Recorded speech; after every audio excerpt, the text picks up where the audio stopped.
Okay, good day. Ang ating pag-uusapan ay patungkol sa talumpati. Kung noong nakaraan at pinag-usapan ang tangka at ang haiku, ngayon pag-uusapan natin ang talumpati. Ang talumpati ay isang bukod na kaisipan o opinyon ng isang tao na pinababatid sa pamamagitan ng pagsasalita sa entablado para sa mga pangkat ng mga tao. Layunin nitong humikayat, tumugon, mga tuwiran o magbigay ng kaalaman o impormasyon at maglahad ng isang paniniwala. Isang uri isang uri ito ng komunikasyon pampubliko na nagpapaliwanag sa isang paksa na binibigkas sa harap ng mga tagapakinig. So ang trumpati or speech, ito ay ginagawa sa harap ng maraming tao at ang layo nito at ang gusto nitong gawin ay maghikayat o tumugon sa isang katanungan o magbigay ng katwiran, mag-reason out, or to give information. Okay? So yan ang laman ng isang talumpati or speech. Ano ang talumpati? Ang talumpati ay isang sining na pagsasalitang pagpapahayag ng layunin ay makaakit o makahikayat ng mga nakikinig. Isang maayong pagpapahayag ng kaisipan na sa paraang salita.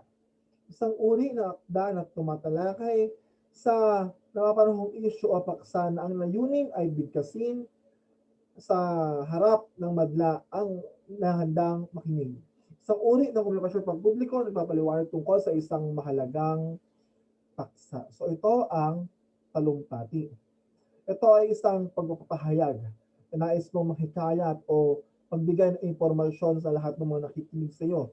Ito ay ginagawa sa harap ng maraming tao at ito ay tungkol sa mga napapanahong issue.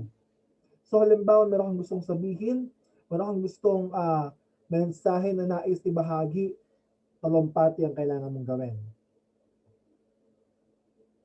Nahahati sa tatlong bahagi ang talumpati sa pamagat, katawan at katapusan. Anong pamagat? Ang pamagat, dito inilalahad ang layunin ng talumpati, kaagapay na ang estratehiya upang kunin ang atensyon ng madla. So ang pamagat, ito yung unang parte ng iyong talumpati. Dito, kinukuha mo na agad yung atensyon ng mga tao. Kaya dapat dito sobrang maganda. Kailangan makuha mo na agad kasi yung atensyon ng mga tainga ng mga makikinig sa iyo. Tama? At dito sa pamagat dito ay kailangan mo na agad na ilahad yung iyong nais na ibigay. Kailangan sa umpisa pa lang alam na agad ng mga tao yung nais mo sabihin. Pangalawa ay ang katawan. Nakasaad dito ang paksang tatalakayin ng mananalumpati. So dito, kung sa pamagat, sinabi mo na yung laman ng iyong talumpati, kung ito ay tungkol saan sa katawan, dito mo ibinibigay yung mga information. Dito mo ibinibigay kung bakit ganun yung pamagat mo. Kung baga binibigyan mo ng justice, binibigyan mo ng details yung iyong pamagat. At sa katapusan, syempre, ito dapat yung summary, yung buod. Kung ano yung sinabi mo doon sa pamagat at sa katawan, dapat dito ay pinapagsama-sama mo na. Dapat nandito na yung buod. Tama? Pag sinabing buod, ito yung pinaikling version ng mga sinabi mo. Okay. So, ano ang ginagawa sa paghahanda ng talumpati para maging epektibo ang talumpati?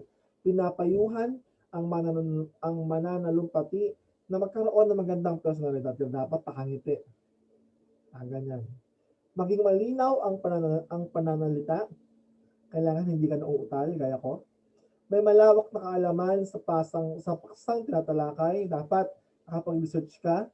Dapat alam mo yung sinasabi mo. May mahusay na paggamit ng mga kumpas, yung mga hand gestures, yung mga ganon-ganon. Mali, yung mga ganon. At may kasanayan sa pagtatalumpati. Dapat din tandaan ng mananalumpati ang tindig, ang pagtayo mo, yung galaw, pagbigkas, at pagbibigay diin at kaugnayan o report sa manda. So may mga iba't ibang uri tayo ng talumpati na nagpapaliwanag, talumpati na nanghihikayat, talumpati na nagpapakilala, talumpati na sa pagkakaloob o naggantimpala, talumpati sa pagsalubong, talumpati sa pamamaalam, talumpati sa eulohiya. Okay, hindi ko na babasahin 'to para di na kayo ma-bore, pero I will just explain it na lang.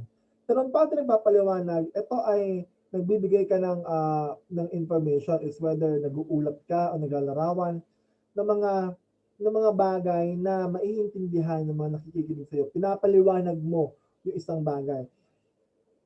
Limited lang ito, halimbawa, patungkol lang sa climate change, yung speech o yung talumpati. Dapat doon lang sa climate change. Hindi pwedeng magsanga-sanga ng ano-ano pa. Kasi nagpapaliwanag ka lang naman, nagbibigay ka ng information. Talumpati na nanghihikayat. So dito, kino-convince mo yung mga nakikinig sa'yo na gumawa o kumilos.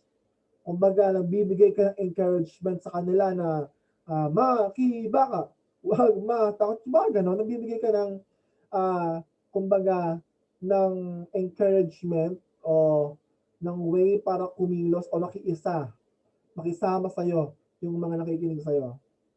Talumpati ng pagkilala, ito ay karaniwang ginagawa kapag may mga speaker sa school, pinapakilala yung speaker, yung mga ganon. Talumpati ng pagkakaloob ng gantimpala, so ito ay ginagawa pag mga graduation. Yan, kalimitan ginagawa yan kapag may mga award na matatanggap yung mga tao sa paligid. Talumpati ng pagsalubong, ito ay ginagawa kapag may mga okasyon. Kapag may mga dumarating, halimbawa, matagal na teacher na meron isang tao na matagal umalis ng bansa at bumalik siya ulit dun sa lugar na pinagtatrabahuhan niyo. So, kailangan ng talumpati ng pagsalubong doon. Talumpati ng pamamaalam, so ito yung ginagawa, for example, may yung inyong principal ay aalis na o mag-resign na, siya ay magbibigay ng talumpati ng pamamaalam. Hindi yan yung kapag mamamatay na mag-i-speech pa, hindi yan gano'n. Talumpati ng eulohiya.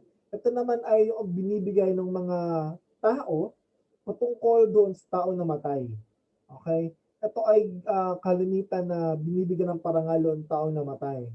Kaya talumpati ng eulohiya. Okay, ano ng talumpati? That's it. Ito lang yan, yung makakasama natin sa ating long test, talumpati, haiku at tangka. Yun lang, maraming salamat.